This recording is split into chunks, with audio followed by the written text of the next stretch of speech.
buzz, buzz.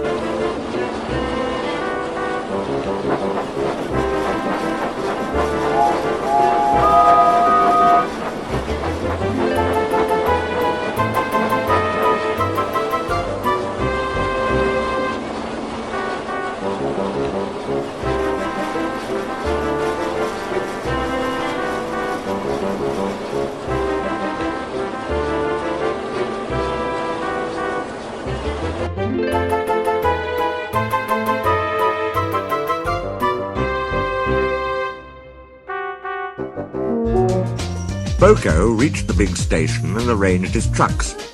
Then he went to the shed and asked politely if he could come in. Duck was not pleased to see a diesel, but presently, when he found that Boko knew Edward, he became more friendly.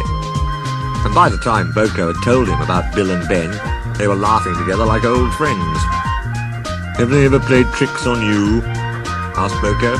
"Goodness me, yes," chuckled Duck. "Edward is the only one who can keep them in order. You know," went on Duck, "I sometimes call them the bees." "A good name," chuckled Boko. "They're terrors when they start buzzing around." Just then, James bustled in. "What's that, Duck?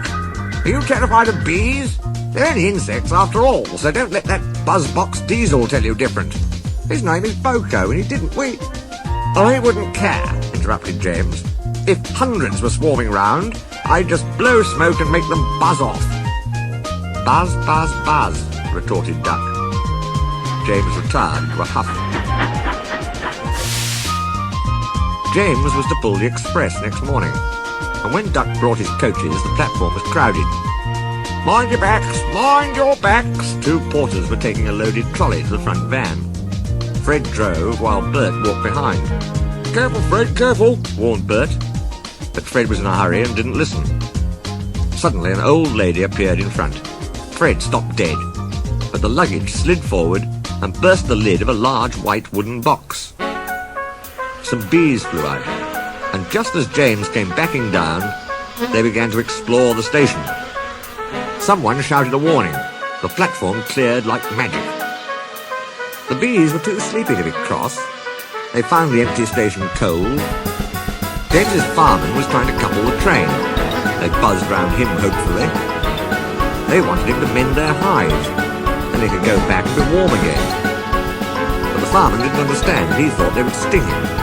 He gave a yell, ran back to the cab, and crouched with his jacket over his head. The driver didn't understand either. He swatted at the bees with a shovel. The bees, disappointed, turned their attention to James.